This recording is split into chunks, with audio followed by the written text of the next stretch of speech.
Good afternoon, everyone, and welcome to MC Webinars. We're really happy you could make it today. We're talking about student recruitment and how LMI enhances that.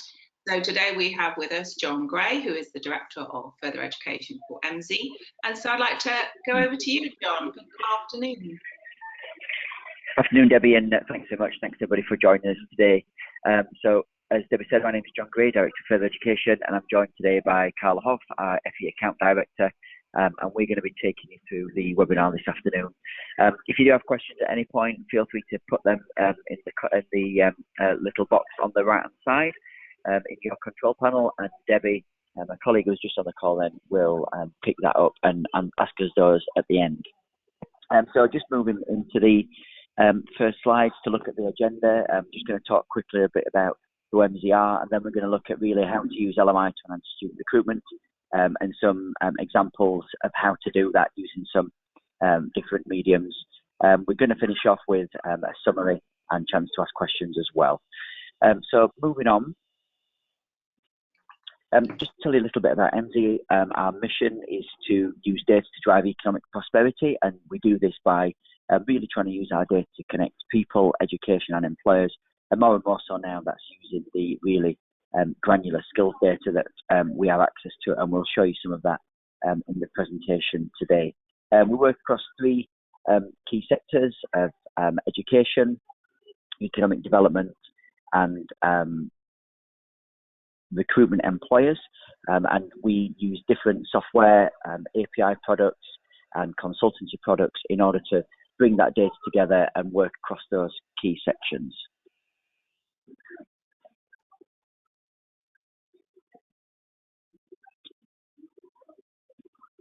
Sorry about that, just a little slow transition there.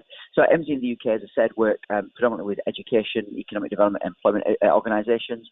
In terms of education and further education, the main people on the call today, we work with now over 80 colleges and other private training providers, and people like the Association of Colleges as well. Quite a lot of work with those guys. So working really broad experience across the sector. Based in the UK, in Basingstoke, and as many as will know, we're an American company based in Idaho in the USA, and we're part of the Strada Education Network.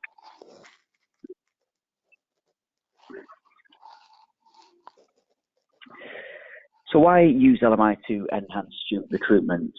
First of all, we're just going to run through some of those key reasons, and some of this information is taken from webinars we've done recently looking at why to use labour market data to inform planning and strategy, and very often it's the same kind of reasons there. So first of all, we're going to look at Ofsted, and this comes from the new Further Education and Skills Inspection Handbook. So what we're going to look at as well in a little while is some examples from the interviews that we conducted with principals, and this kind of echoes some of this, these pieces here that come from the inspection handbook.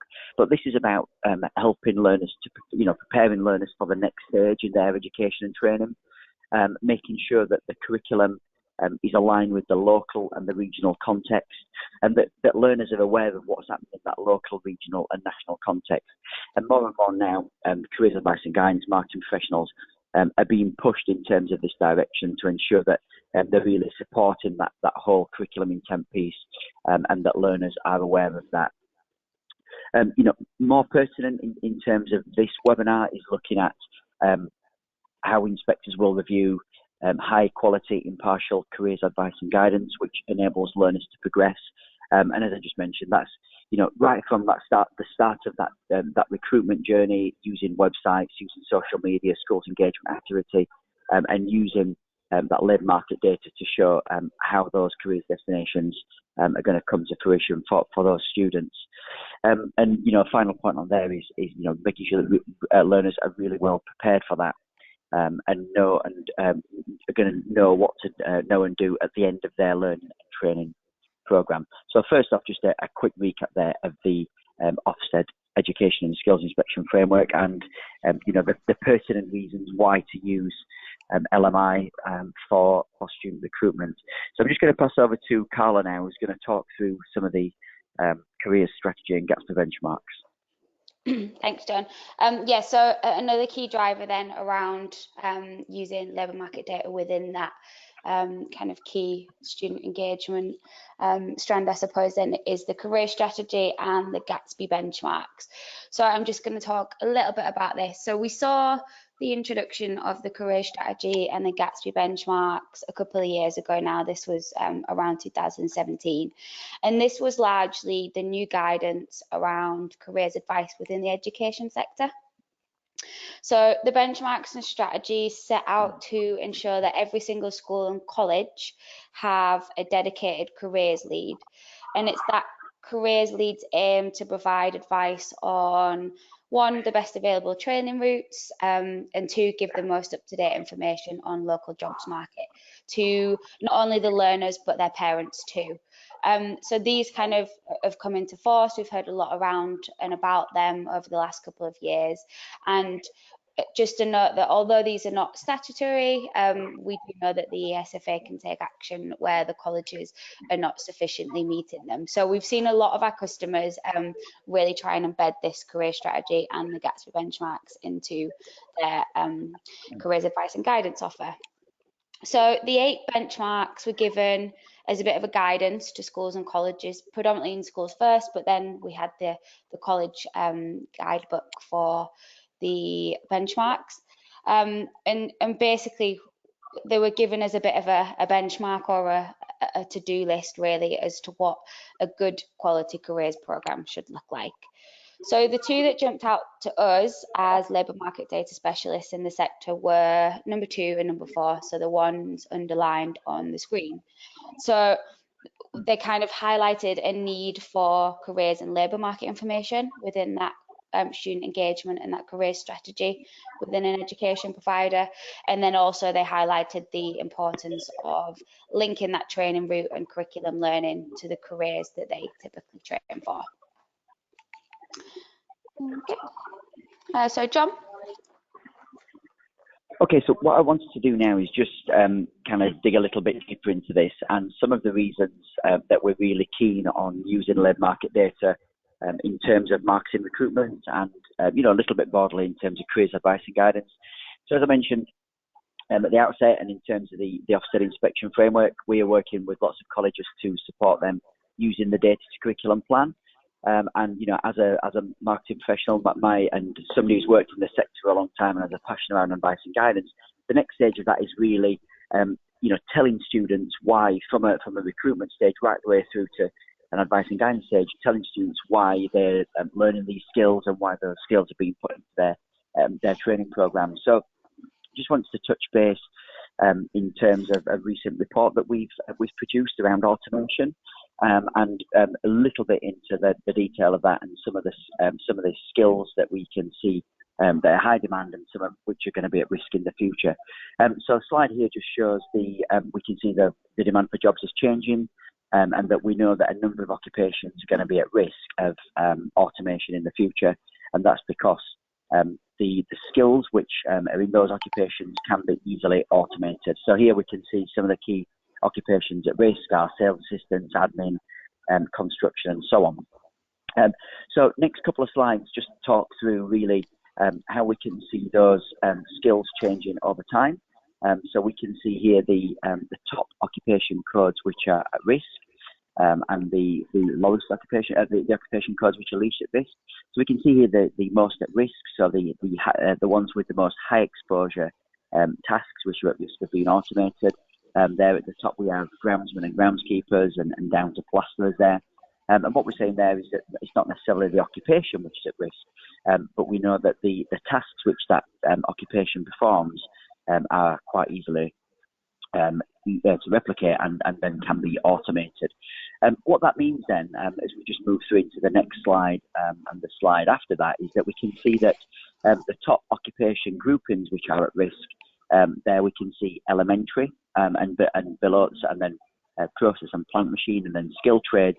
And typically, and this is, you know, quite a sweeping statement, but that tends to be where a lot of further education provision sits. So it's those kind of level 2 and into level 3 qualifications and those types of skills that we're trying to deliver across the sector. And what that shows us there then is that quite a high proportion of the tasks that those occupations are performing are in that high exposure area. So as we move to the next slide, we then see the types of skills which are in demand and the skills which are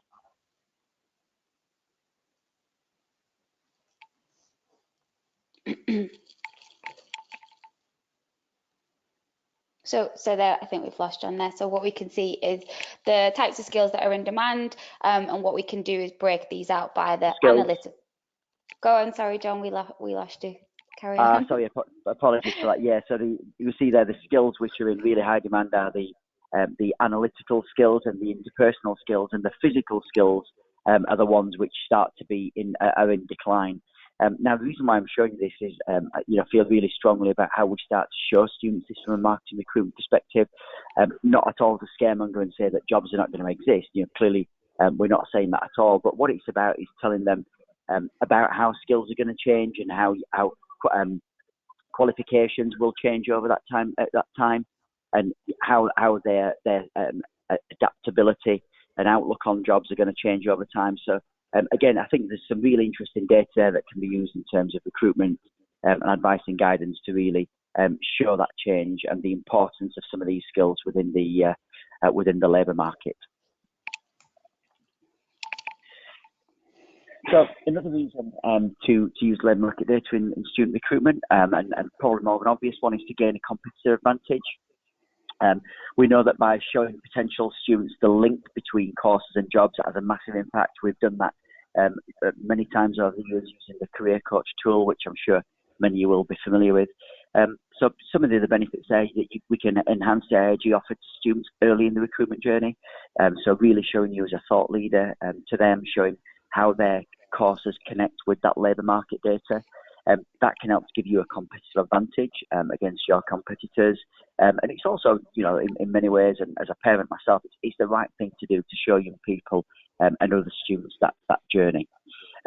You can improve website traffic, and we can show that later on in examples of how we can track that through the Career Coach product. And as someone who's worked in the sector for a long time, can really vouch for this one, showing improved applications and enrolment numbers, and potentially increase retention and decrease dropouts by making sure that you get the right student on the right course, and by really enhancing the IAG that's available to applicants through using detailed and robust labour market data, particularly now as we've shown around that skills agenda.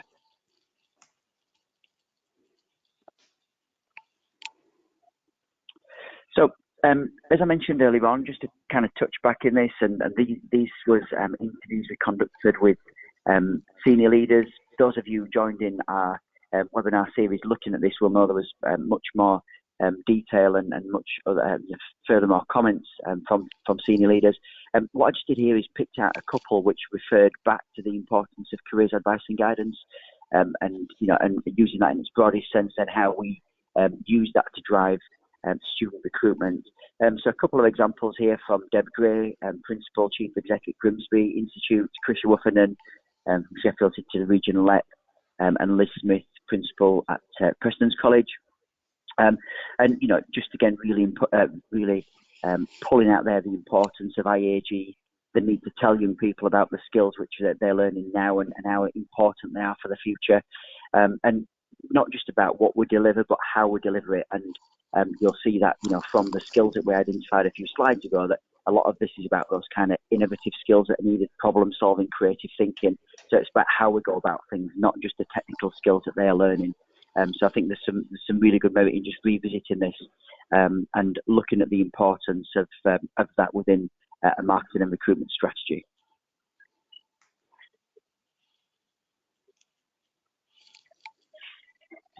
So what we're going to do now is just move on to some examples how to use LMI. So just to quickly recap, we've looked at some of the key reasons why you'd use LMI. So Ofsted, Gatsby benchmarks, competitive advantage, showing you as a really competitive provider, as a competitive organisation which is really knows and understands about the labour market and why students would want to come to you.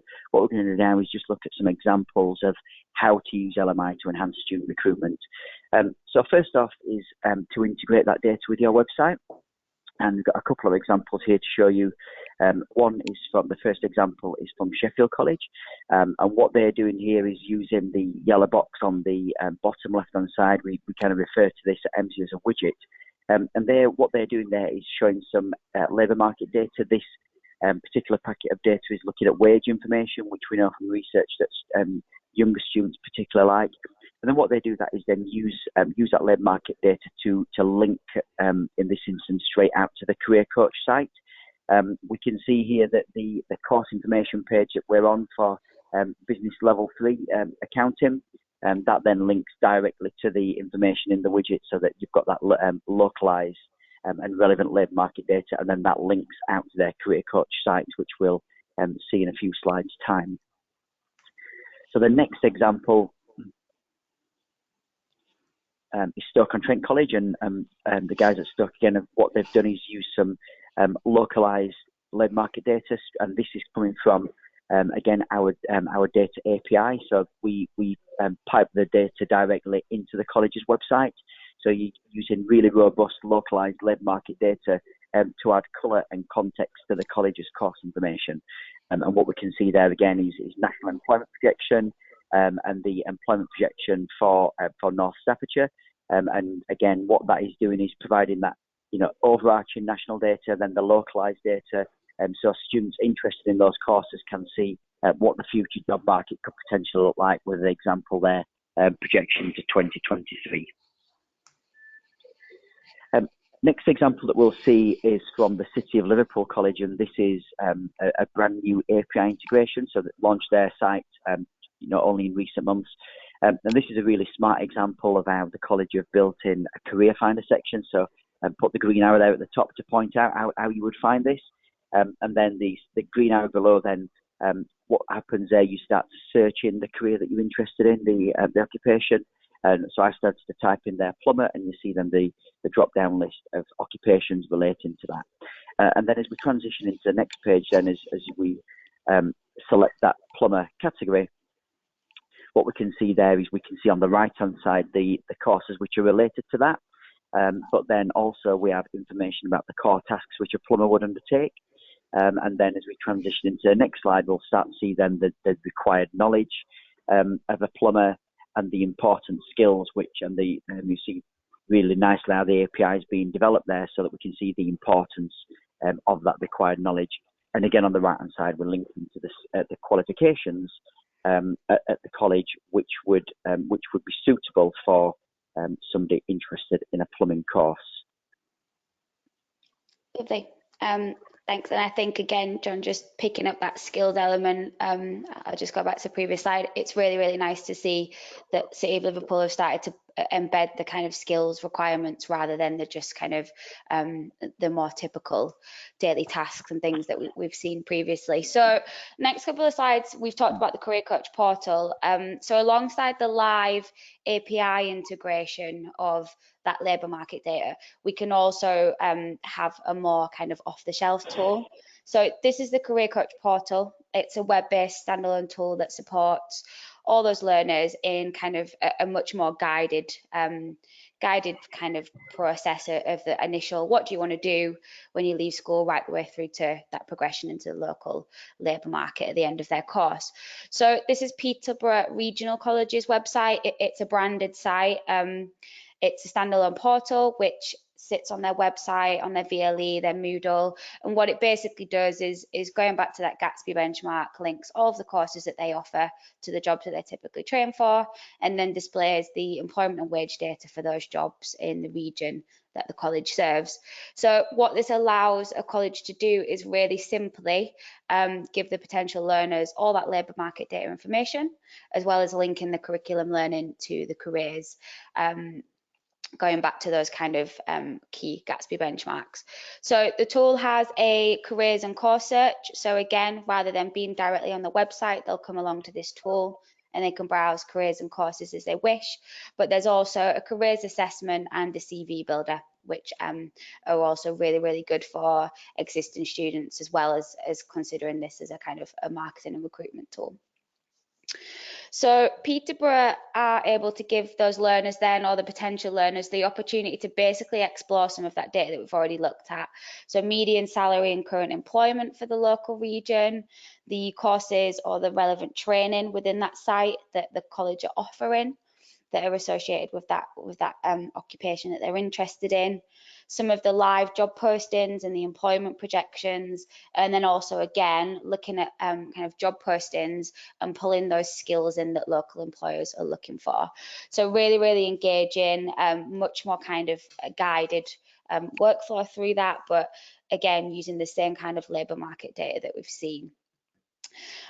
Just a little bit about the back end as well. So we've got improved analytics in the administration end, which basically allows a college to analyse and monitor the usage and traffic. So what we can see from this then is total visits, the number of people who have been on the site. So we can see which marketing campaigns have been the most successful and kind of key unique visits in graph format to see when people have been using it. So was there an open evening? Did we have kind of schools liaison engagement activity that week? So really, really good stats from there.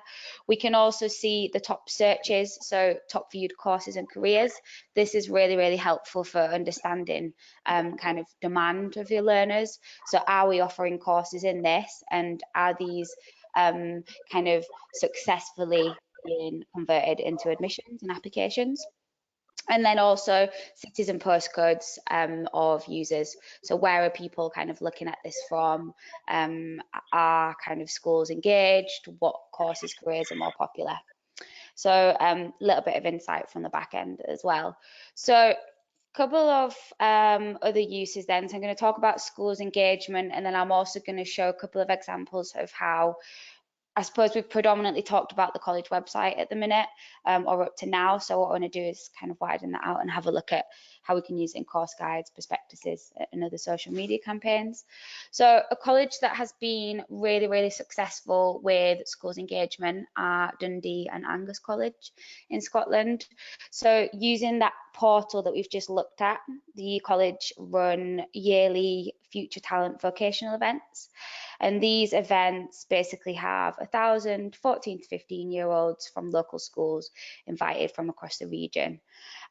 Throughout the day, basically learners are able to take part in a number of activities, such as talks from industry specialists, career coach workshops, and also a few different other bits and pieces which basically allow them to get a better understanding of the local opportunities and then the related courses that's available to them.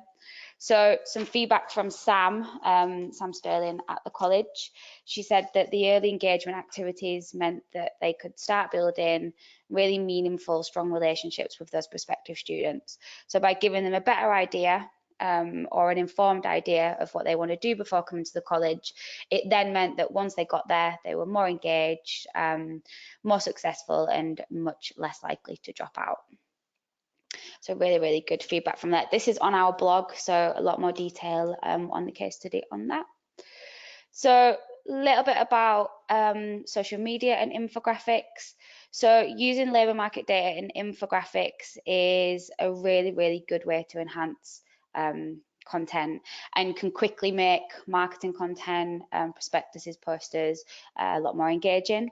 So this is becoming really, really popular within our clients, and we're seeing a lot of our clients add things like job change, average salaries, growth within the region compared to national, and even kind of demographics in terms of gender with related occupations into infographics. So in prospectuses, posters, videos, content, and info slips, really, really good usage from there. This social media example is from North Lindsey. So this is a really good example of how North Lindsey have been using social media and infographics within their social media content to enhance maybe those kind of harder to fill courses. So this example is for a vehicle paint technician. We've got the qualification at the bottom, but then we've got the average salary. So basically allowing that learner to see earnings potential for the region that they live in for the job that they potentially are interested in. Last but not least is course guides. So using labour market data in course guides is also a really good way to enhance that content and make it a lot more engaging to the learner. So East Durham and the Manchester College are using this. We've got Manchester College who've basically taken their childcare sector or their childcare course area, and they've kind of, from this, they've attached the occupations that that course would typically train for, all again using that MZ mapping process. And then we've got everything from kind of entry level up to higher level or aspirational careers. And from that, we've got the job growth numbers and also the average salary. Again, East Durham have chosen that animal care course area. And from that, they've got some gender demographics, they've got the growth, they've got the kind of the skill shortage. So really kind of engaging content for a learner looking at either one of these courses.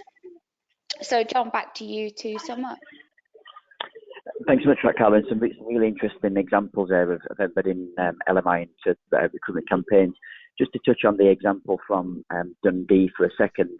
So speaking to Simon Hewitt, the deputy principal there, a few months ago, they've put Career Coach really at the heart of their schools engagement strategy, and have that as a really fundamental part of their application rate success increase over the past few years.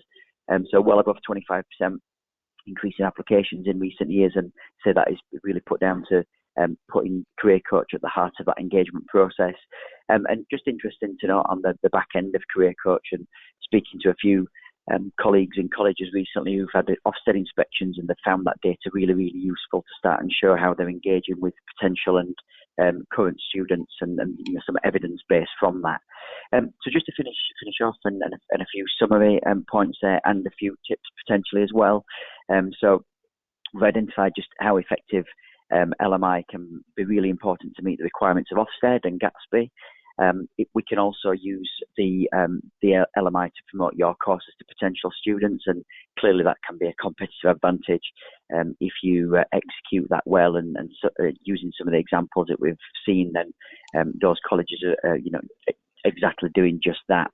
A couple of tips in there as well, and this kind of comes through from the work that we're doing with colleges. One is to understand the skills needs of your economy, not just locally and regionally, but nationally as well. And often in my work in colleges, people tend to focus just on one of these, and often it's just locally or just regionally. But it's really important now, you know, people are commuting much further distances. Some of the jobs that are out there are going to be in very different locations to where people work. So, you know, really understand what's going on, and how to share that with potential students. And, you know, finally, just to say that MZ, myself, Carla, other colleagues can really help you to integrate the data. And, you know, we're saying best in class data there. We feel that there's no better data than we have in our Career Coach suite, whether that's the website integration, so API, whether it's the portal, or using something like our infograph tools. It really is top class data, and we can help you to embed that within your student recruitment and engagement strategy, as we have done with some of the examples that we've seen today on in the presentation. So I hope that you've found that session interesting and useful. It has been quite brief. We've just tried to give you some of the headlines there, but if there are any questions, then Debbie will take those now. I've had a quick look, and no, there's no questions. So you obviously did a good job, guys. Thanks. Okay, thanks, Debbie. So if anybody does have any questions, then please just email myself or Carla or Debbie, and we can pick those up for you. Just a reminder that our annual conference is coming up on the 13th and 14th of May. It was a fantastic event last year, and is due to be another great event this year. Some great speakers lined up. So please check out our website and look what's planned for that, and get some information about how to book. And you know, finally, just thanks again for listening. And if you have any questions, would like to talk to us more about the LMI data, or want some further examples of how people have used the data, our details are on the slide there. Please get in touch, and we will help you from there. Enjoy the rest of your day, and thank you. Thank you.